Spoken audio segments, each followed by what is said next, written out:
Hello everyone, एक बार फिर स्वागत है आप सभी का अपने यूट्यूब चैनल पर। तो फ्रेंड्स, जैसा कि आप थंबनेल पे देख ही चुके हो, आज की इस वीडियो में हम डिस्कस करेंगे हिंदी के टॉप 20 क्वेश्चन जो मिले आपको आगामी एचपीयू बीएड एंट्रांस 2023 के एग्ज़ाम में। ये क्वेश्चन जो होंगे वो आपको काफ़ी हेल्पफुल साबित होंगे। तो फ्रेंड्स, आपने करना क्या है, इन क्वेश्चंस के शॉर्ट फॉर्म में नोट से ज़रूर बना लेने हैं, क्योंकि रिवीजन के टाइम ये क्वेश्चंस आपको काफ़ी हेल्पफुल साबित होंगे। तो फ्रेंड्स, अगर आप H P U B Ed entrance 2023 की तैयारी कर रहे हो तो इसके लिए मैंने एक अलग से प्लेलिस्ट बनाई है, जिसका जो लिंक है वो मैंने डिस्क्रिप्शन बॉक्स में दे दिया है। आप वहां पर जाकर वीडियोस देख सकते हो। वहां पर आपको H P U B Ed entrance के रिलेटेड 120 प्लस वीडियोस आपको देखने को मिलेंगी। सभी सेक्शंस की वीडियोस आपको वहां देखने को मिलेंगी। तो आपने प्लेलिस्ट में जाकर वीडियोस ज़रूर देख लेनी है। तो फ्रेंड्स, आप मुझे इंस्टाग्राम पर भी फॉलो कर सकते हो। इंस्टाग्राम आईडी का जो लिंक है वो मैंने डिस्क्रिप्शन बॉक्स में दे दिया है। तो फ्रेंड्स, वीडियो को शुरू करते हैं। क्वेश्चन नंबर फर्स्ट में बोला गया है कि घाट घाट का पानी पीना मुहावरे का अर्थ क्या होता है। काफ़ी इंपॉर्टेंट क्वेश्चन है। तो घाट घाट का पानी पीना मुहावरे का अर्थ होता है बहुत अनुभवी होना। ये आपने याद रखना है। घाट घाट का पानी पीना मुहावरे का अर्थ होता है बहुत अनुभवी होना। तो ये आपने याद करना है। उसके बाद बात करते हैं कुछ इंपॉर्टेंट मुहावरे हैं जो एग्ज़ाम में जैसे पूछ सकते हैं। जैसे अंगूठा अंगूठा दिखाना, अंगूठा दिखाना यानी कि साफ मना करना। उसी तरह आंखें बिछाना, इसका जो मुहावरे का अर्थ होता है वो होता है प्रेम सहित आदर करना। आंधी के आम बड़ी सस्ती वस्तु, ये भी आपने याद रखना है। आग लगाना, झगड़ा खड़ा करना, इसका मतलब होता है, मुहावरे का अर्थ होता है। उसी तरह अ, अंगारे उगलना यानी कि क्रोध में लाल पीला होना। अंधे की लकड़ी एकमात्र सहारा, ये तो आपने पढ़ा ही होगा। उसी तरह आनी कानी करना, मुहावरे का जो अर्थ होता है वो होता है बहाना करना। आप भला तो जग भला, इस मुहावरे का जो अर्थ होता है वो भला मनुष्य संसार में सभी को सज्जन समझता है। भला मनुष्य जो होता है वो संसार में सभी को सज्जन समझता है। आसमान पर चढ़ाना यानी कि बड़ी प्रशंसा करना। इधर उधर करना यानी कि बहानेबाजी करना, ये भी आपने याद रखना है। तो पहले तो आपको ये पता होना चाहिए कि मुहावरा शब्द जो है वो मूलतः अरबी भाषा का है। ये आपको पता है, मुहावरा शब्द जो है वो मूलतः अरबी भाषा का शब्द है, जो वाक्यांश शाब्दिक अर्थ से भिन्न अर्थों को स्पष्ट करते हो मुहावरे कहलाते हैं। आपको पता है, मुहावरे का प्रयोग स्वतंत्र न होकर वाक्य के अंतर्गत होता है। ये भी आपने याद रखना है। तो घाट घाट का पानी पीना, इस मुहावरे का जो अर्थ है वो आपका बहुत अनुभवी होना है। तो ये आपने याद रखना है। उसी तरह खरी खोटी सुनाना, खरी खोटी सुनाना, इस मुहावरे का जो अर्थ होता है वो आपका साफ साफ कहना। ये भी आप याद रखना है। खून का प्यासा, मुहावरे का अर्थ होता है हत्या करने के लिए उद्यत। ये भी आपने याद रखना है।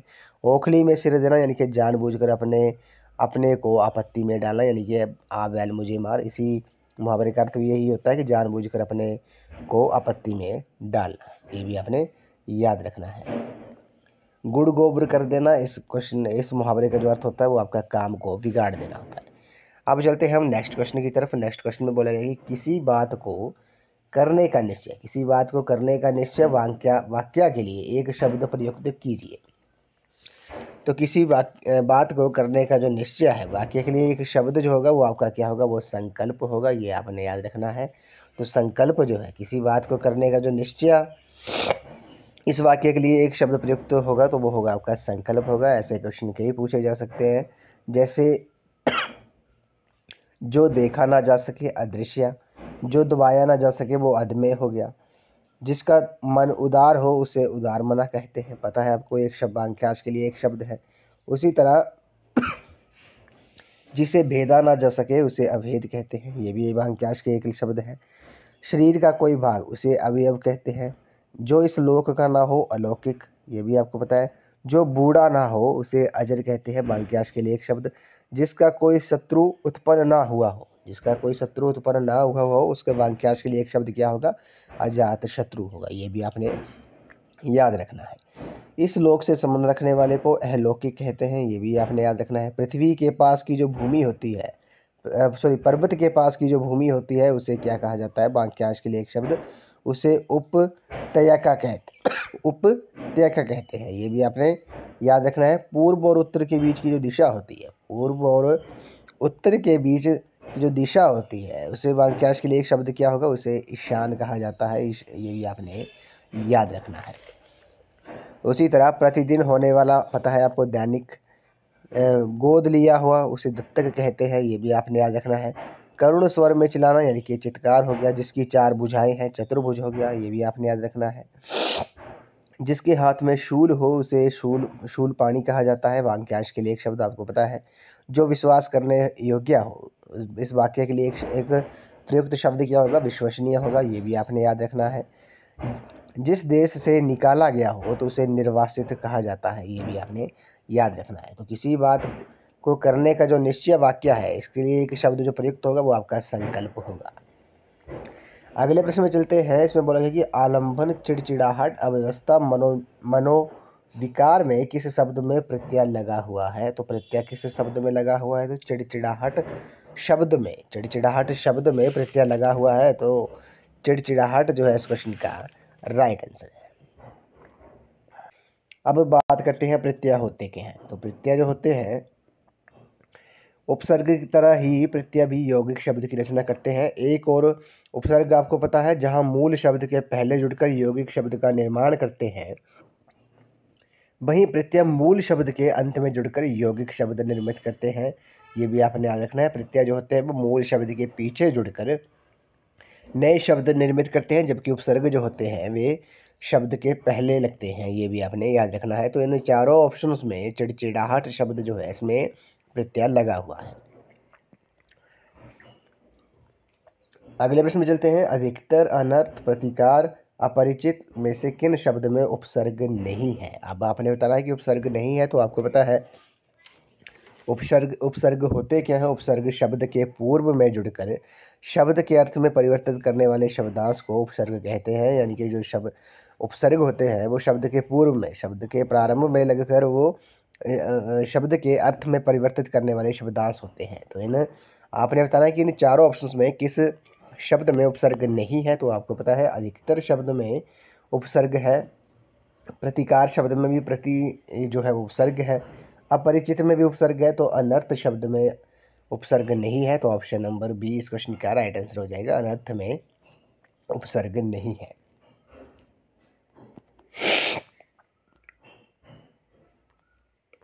नेक्स्ट क्वेश्चन में चलते हैं। इसमें बोला गया कि प्रतिपल शब्द में कौन सा समास होगा? तो प्रतिपल शब्द में आपको पता है अव्ययीभाव समास होगा। अब बात करते हैं अव्ययीभाव समास होता क्या है। तो अव्ययीभाव समास में जिस समास के समस्त पद का पूर्व पद प्रधान हो उसे अव्ययीभाव समास कहते हैं, ये आपने याद रखना है। इसके संयोग से समस्त पद जो है वो अव्ययी बन जाता है, जैसे यथाशक्ति यानी कि शक्ति के अनुसार,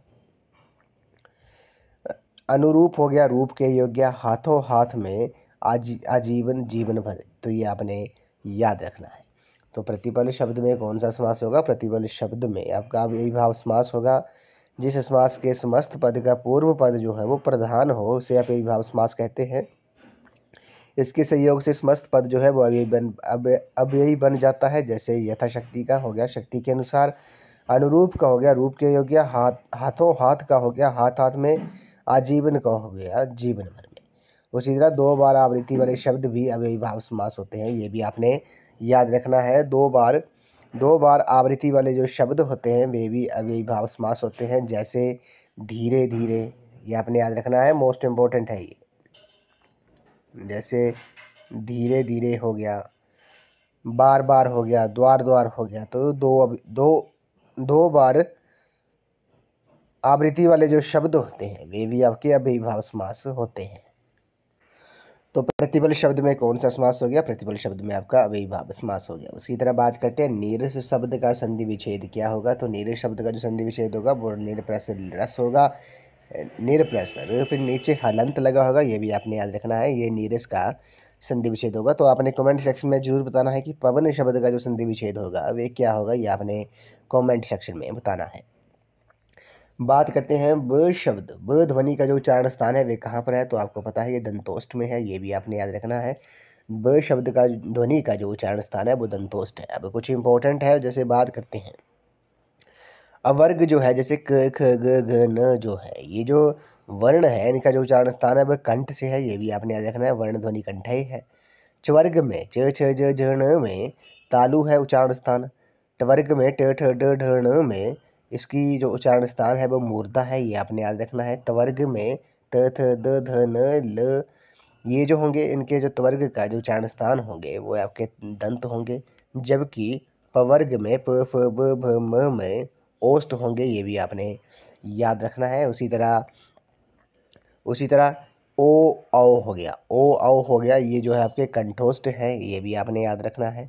उसी तरह ए और ए जो हो गया वो आपका उच्चारण स्थान होगा आपका कंठ तालु होगा, जबकि ण म ण जो होगा ये आपके अनुस्वार होंगे और उच्चारण स्थान इनका नासिका होगा, ये आपने याद रखना है कि तो ब शब्द ध्वनि का जो उच्चारण स्थान होगा ये आपका क्या होगा, वो दंतोष्ठ होगा। नेक्स्ट क्वेश्चन में चलते हैं। बुढ़ापा शब्द कौन सी संज्ञा है? काफ़ी इंपॉर्टेंट क्वेश्चन है। तो जो बुढ़ापा शब्द है इसमें कौन सी संज्ञा है? इस क्वेश्चन का जो राइट आंसर हो जाएगा वो आपका भाववाचक संज्ञा हो जाएगा। भाववाचक संज्ञा जो है इस क्वेश्चन का राइट आंसर है। भाववाचक संज्ञा है बुढ़ापा शब्द में आपकी भाववाचक संज्ञा है। अब भाववाचक संज्ञा होती क्या है? तो ऐसे संज्ञा शब्द जो पदार्थ प्राणियों के गुण दोष धर्म अवस्था व्यापार भाव आदि का बोध कराती हो तो उसे भाववाचक संज्ञा कहते हैं। जैसे बचपन, चतुराई, चिकनापन, ये हो गया, ये आपकी भाववाचक संज्ञा है। तो बुढ़ापा जो है बुढ़ापा शब्द जो है वो प्राणियों के गुण दोष धर्म अवस्था का बोध करा रही है, तो ये आपकी भाववाचक संज्ञा होगी। नेक्स्ट क्वेश्चन में चलते हैं। कड़की में आटा गीला होना। कड़की में आटा गीला होना मुहावरे का अर्थ क्या होगा? तो इसका जो राइट आंसर होगा वो आपका विभक्ति पर विभक्ति आना।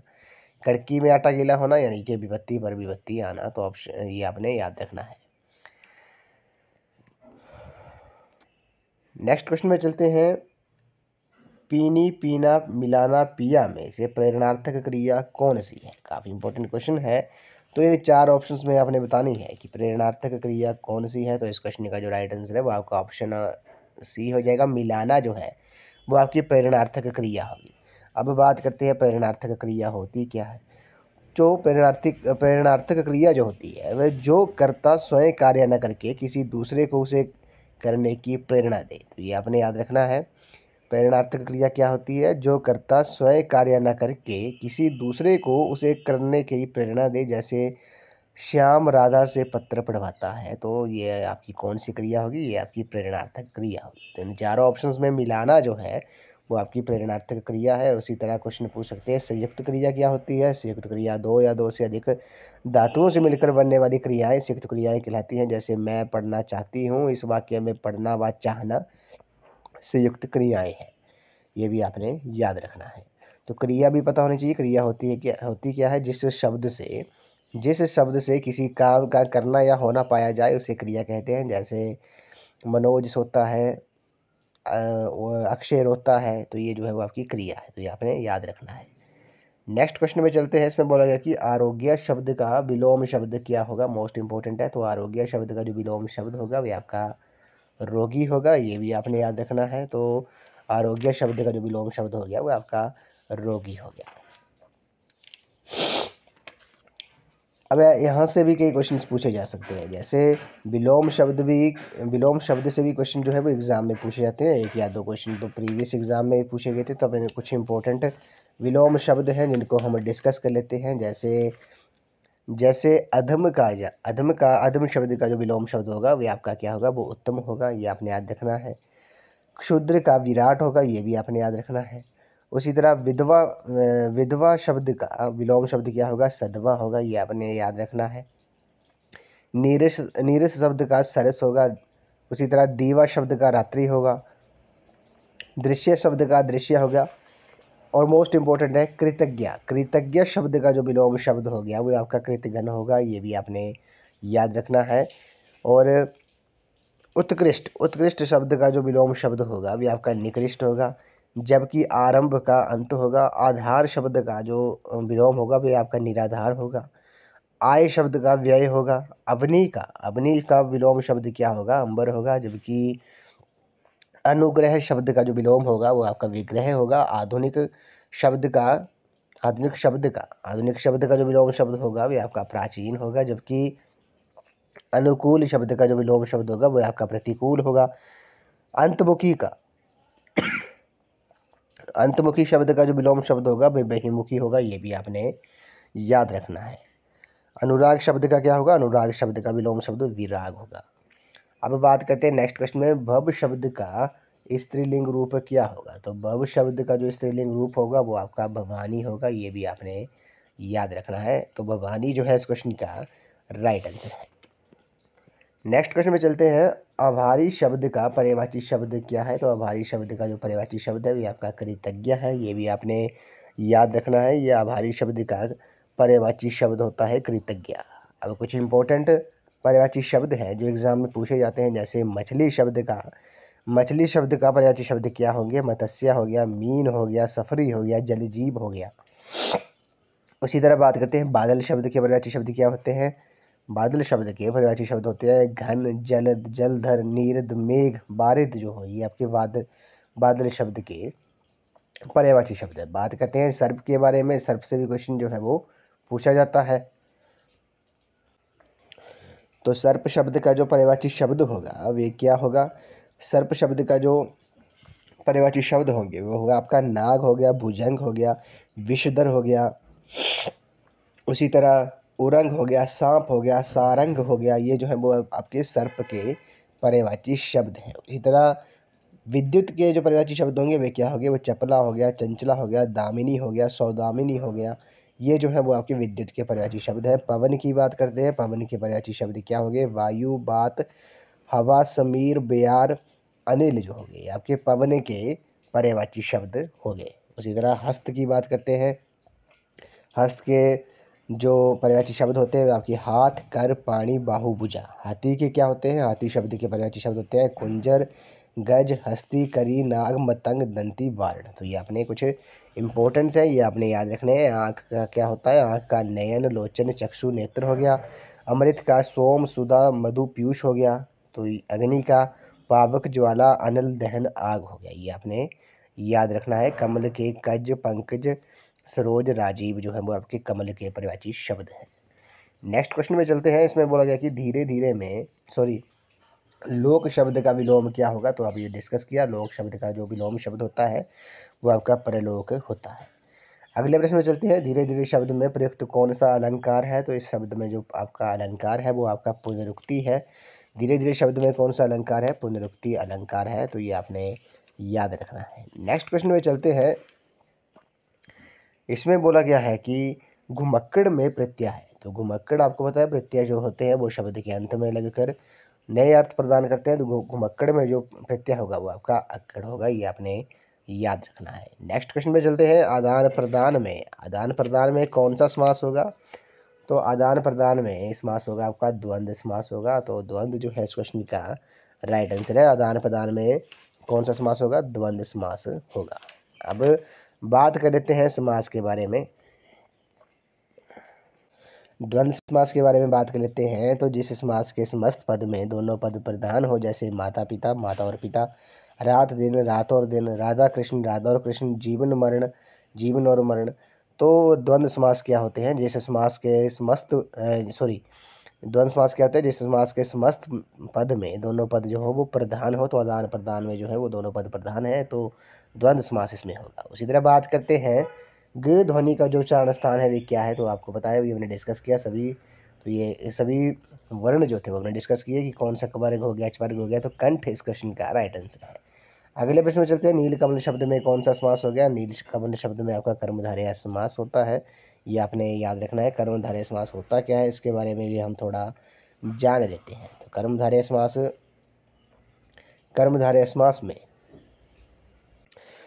कर्मधारय समास में क्या होता है? कर्मधारय समास जो समस्त पद के दोनों खंडों में परस्पर उपमान, उपमेय या विशेषण अविशेष भाव संबंध होता है उसे कर्मधारय समास कहते हैं। जैसे महाराज, महान है राजा, विद्याधन, विद्यारूपी धन, महावीर, महान वीर, सज्जन, अच्छा जन यानी कि सतजन। ये आपने याद रखना है। नीलकमल, नीला है कमल, ये भी आपको पता होगा। तो ये कर्मधारय समास होते हैं। उसी तरह बात करते हैं। नेक्स्ट क्वेश्चन में सुंदर, सुंदरता, सुंदरी, सुंदरतम में से कौन सा शब्द जो है वो भाववाचक संज्ञा है? तो वो भाववाचक संज्ञा भी हमने डिस्कस किया। ऊपर भी हमने क्वेश्चन ये डिस्कस किया कि भाववाचक संज्ञा क्या होती है। तो इस क्वेश्चन का जो राइट आंसर होगा वो आपका ऑप्शन नंबर बी हो जाएगा। सुंदरता जो है इस क्वेश्चन का राइट आंसर है। भाववाचक संज्ञा क्या होती है? ऐसी संज्ञा शब्द जो पदार्थ, प्राणियों के गुण, दोष, धर्म, अवस्था, व्यापार, भाव आदि का बोध कराती है। नेक्स्ट है मोस्ट इंपॉर्टेंट है। कवि शब्द का स्त्रीलिंग क्या होगा? कवि शब्द का जो स्त्रीलिंग होगा वो आपका कवित्री होगा, ये आपने याद रखना है। अगले है कृपण शब्द का विलोम शब्द क्या होगा, तो कृपण शब्द का जो विलोम शब्द होगा वो आपका उदार होगा। नेक्स्ट क्वेश्चन में चलते हैं, आजीवन शब्द में कौन सा समास है, आजीवन शब्द में आपका अव्ययीभाव समास है, ये भी आपने याद रखना है। क्वेश्चन समास से जो है वो हर बार पूछे ही जाते हैं। तो अव्ययीभाव समास जो है वो आजीवन शब्द में है। अव्ययीभाव समास कौन से होते हैं, जैसे समास के समस्त पद का पूर्व पद प्रधान हो उसे अव्ययीभाव समास कहते हैं। दो बार आवृत्ति वाले शब्द भी अव्ययीभाव समास होते हैं, जैसे धीरे धीरे हो गया, द्वार द्वार हो गया, बार बार हो गया, ये आपने याद रखना है। नेक्स्ट क्वेश्चन में चलते हैं, किहरी वृषभ अज पादप में से बैल शब्द का पर्यायवाची कौन सा है। बैल शब्द का जो पर्यायवाची शब्द है वो आपका वृषभ है, ये आपने याद रखना है। नेक्स्ट क्वेश्चन में चलते हैं, अनुग्रहित इनमें आपने शुद्ध रूप का चयन करना है, तो शुद्ध रूप कौन सा है, तो आपको पता है ऑप्शन नंबर बी जो है इस क्वेश्चन का राइट आंसर है, ये अनुग्रहित का शुद्ध रूप है। नेक्स्ट क्वेश्चन में चलते हैं, नीर सरोवर वारी उद्दक में से कौन सा जल का पर्यायवाची नहीं है, तो सरोवर जो है वो आपको पता है ये जल का पर्यायवाची शब्द नहीं है। बाकी नीर हो गया, वारी हो गया, उद्दक हो गया, ये आपके जल के पर्यायवाची शब्द है। नेक्स्ट क्वेश्चन में चलते हैं, राजा का विलोम शब्द क्या होगा, राजा का विलोम शब्द रंक होता है। 18 कर्म खेत काठ में से तत्सम शब्दों को अलग कीजिए, तो तत्सम शब्द आपने इसमें से अलग करने हैं, तो इस क्वेश्चन का जो राइट आंसर होगा वो आपका ऑप्शन नंबर बी हो जाएगा। कर्म जो है वो आपका तत्सम शब्द है। तत्सम शब्द क्या होते हैं, इसके ऊपर भी हमने वीडियोस बनाई है, पहले भी हमने वीडियो में डिस्कस किया है तत्सम शब्द कौन से होते हैं, तत्वब कौन से होते हैं। तो अगर वो आपने वीडियोस नहीं देखी हैं, देश शब्द कौन से होते हैं, आगत शब्द कौन से होते हैं, वो आप प्लेलिस्ट में जाकर वो वीडियोस जरूर देख लेना। तो इसको थोड़ा क्विक डिस्कस कर लेते हैं। तत्सम शब्द कौन से होते हैं, संस्कृत के वे शब्द जो हिंदी में यथावत प्रयोग में लाए गए हैं, जैसे वो आपके तत्सम शब्द होते हैं। तत्वब शब्द कौन से होते हैं, संस्कृत के वे शब्द जो थोड़ा सा बदल कर हिंदी में प्रयुक्त हो, जैसे हस्त से हाथ, ग्राम से गाम, तो वो तत्सम शब्द कहलाते हैं। देशज शब्द कौन से होते हैं, देशज शब्द वो होते हैं जो शब्द स्थानीय भाषाओं से लेकर हिंदी में प्रयुक्त हो, जैसे बैंगन, पेड़, थैला आदि। विदेशी शब्द कौन से होते हैं, विदेशी भाषा के शब्द जब हिंदी में प्रयोग किए जाए उन्हें विदेशी शब्द कहे जाते हैं, जैसे डॉक्टर, कैंची, कैदी आदि, ये आपके विदेशी शब्द हैं, तो ये आपने याद रखना है। तो तत्सम शब्द कौन सा हो गया, कर्म जो है इस क्वेश्चन का राइट आंसर है। अगले प्रश्न में चलते हैं, सदाचार का संधि विच्छेद क्या होगा, तो सत प्लस आचार जो है वो आपका सदाचार का संधि विच्छेद है। नेक्स्ट क्वेश्चन में चलते हैं, हर कार्य को देरी से करने वाला, इसके लिए वाक्यांश के लिए एक शब्द क्या होगा, दीर्घ सूत्री होगा, ये आपने याद रखना है। नेक्स्ट क्वेश्चन में चलते हैं, हम बात करते हैं अब शब्द। इसमें बोला गया कि आपने शुद्ध शब्द का चयन करना है, तो इन चारों ऑप्शंस में शुद्ध शब्द कौन सा होगा, तो आपका ऑप्शन नंबर सी हो जाएगा, सन्यासी जो है, ऑप्शन सी जो है वो आपका शुद्ध शब्द है। उसी तरह स्वाभाविक में इन ऑप्शन में 84 में ऑप्शन में कौन सा शब्द जो है वो स्वाभाविक का शुद्ध रूप है, तो इस क्वेश्चन का जो राइट आंसर होगा वो आपका कौन सा ऑप्शन हो जाएगा, ऑप्शन नंबर ए हो जाएगा। अभिमानी शब्द का जो शुद्ध रूप होगा वे क्या होगा, वे आपका ऑप्शन नंबर कौन सा हो जाएगा, ऑप्शन नंबर बी हो जाएगा, अभिमानी का। उत्पन्न शब्द का जो शुद्ध रूप होगा वे कौन सा ऑप्शन होगा, इस क्वेश्चन का जो राइट आंसर होगा वो आपका ऑप्शन नंबर ए होगा। प्रेरणा शब्द का जो शुद्ध रूप है वो आपका कौन सा है, वे आपका ऑप्शन नंबर बी है, ये आपने याद रखना है। उसी तरह से बोला गया कि सही अर्थ लिखने हैं आपने, तो मैजिस्ट्रेट का जो सही अर्थ होता है वो आपका अधिकारिक होता है, जबकि ब्यूरो का कार्यपीठ होता है। रेगुलेटर का नियामक होता है, जबकि सप्लाई का प्रदाय होता है, और सैनिटेशन का राजद्रोह होता है। अब बात करते हैं, कुछ मुहावरे दिए हैं, जैसे ठंडा होना मुहावरे का जो अर्थ होता है वे क्या होता है, यानी कि मर जाना। चतुर्मुख में समास है कौन सा है, बहुव्रीहि समास है, ये अभी हमने डिस्कस किया है थोड़ा डिटेल में, बहुव्रीहि समास। प्यास का तत्सम क्या होगा, तो पिपासा हो गया, ये आपने याद रखना है। नायक का जो स्त्रीलिंग होगा वो आपका नायिका होगा। पराग का बहुवचन क्या होगा, पराग होगा, पराग ही होगा, ये भी आपने याद रखना है। उसी तरह चलना की भाववाचक संज्ञा क्या होगी, चाल होगी, ये भी आपने याद रखना है। कल्पना का विशेषण क्या होगा, काल्पनिक जो है वो आपका कल्पना का विशेषण है। शैतानी में प्रत्यय कौन सा है, प्रत्यय आपको पता है, प्रत्यय जो होते हैं वे आपके शब्द के अंत में जुड़कर नए शब्द को नए अर्थ प्रदान करते हैं, तो शैतानी में प्रत्यय हो गया आपका ई हो गया। अगम का पर्यायवाची क्या होगा, अगम का पर्यायवाची आपको पता है, सुगम जो है वो अगम का पर्यायवाची होता है, ये भी आपने याद रखना है। तो फ्रेंड्स आज की इस वीडियो में बस इतना ही। आज हमने Hindi language and Hindi grammar के टॉप 20 क्वेश्चन डिस्कस किए। मेनली वैसे ये 20 से प्लस ही होंगे, 25 प्लस ही होंगे क्वेश्चन। आज हमने वो क्वेश्चन डिस्कस किए जो प्रीवियस एचपी कम्पिटिटिव एग्जाम में ये क्वेश्चन जो थे वो पूछे गए थे। तो फ्रेंड्स आपने करना क्या है, इन क्वेश्चंस के शॉर्ट फॉर्म में नोट्स से जरूर बना लेने हैं। जब आप फाइनल रिवीजन करोगे तो उस टाइम ये क्वेश्चंस आपको काफ़ी हेल्पफुल साबित होंगे, काफ़ी हेल्प मिलेगी आपको जब आपने शॉर्ट फॉर्म में नोट्स जरूर बनाए होंगे। तो हमने क्वेश्चंस को डिटेल में भी थोड़ा डिस्कस किया ताकि आपको इन टॉपिक से रिलेटेड कोई क्वेश्चन पूछा जाता है तो आपको एग्जाम में वो काफ़ी हेल्प मिलेगी डिटेल में डिस्कस करने से। तो फ्रेंड्स अगर आप HPU B.Ed एंट्रांस 2023 की तैयारी कर रहे हो तो इसके लिए मैंने एक अलग से प्लेलिस्ट बनाई है जिसका जो लिंक है वो मैंने डिस्क्रिप्शन बॉक्स में दे दिया है। आप वहाँ पर जाकर वीडियोस देख सकते हो। वहाँ पर आपको HPU B.Ed एंट्रांस के रिलेटेड 120 प्लस वीडियोस आपको देखने को मिलेंगी। सभी सेक्शंस की वीडियोस आपको वहाँ देखने को मिलेंगी। National commissions and committees on education, teaching aptitude and attitude, HPGK, Hindi, English, math, reasoning, current affair की वीडियो भी आपको वहाँ देखने को मिलेगी। तो आपने प्लेलिस्ट में जाकर वीडियोस वो ज़रूर देख लेनी है। तो फ्रेंड्स आई होप आपको ये वीडियो पसंद आई होगी। तो वीडियो को लाइक, शेयर एंड कमेंट जरूर कर दें। अगर आप चैनल पे पहली बार विजिट कर रहे हो तो चैनल को सब्सक्राइब भी जरूर कर दें और बेल आइकन प्रेस करना ना भूलें ताकि मेरे आने वाले हर वीडियो की नोटिफिकेशन जो है वो आपके पास सबसे पहले पहुंचे। तो फ्रेंड्स आप मुझे इंस्टाग्राम पर भी फॉलो कर सकते हो। इंस्टाग्राम ID का जो लिंक है वो मैंने डिस्क्रिप्शन बॉक्स में दे दिया है। तो फ्रेंड्स आज की इस वीडियो में बस इतना ही। आई होप आपको ये वीडियो पसंद आई होगी। तो वीडियो को लाइक, शेयर एंड कमेंट जरूर कर दें। तो थैंक यू फ्रेंड्स।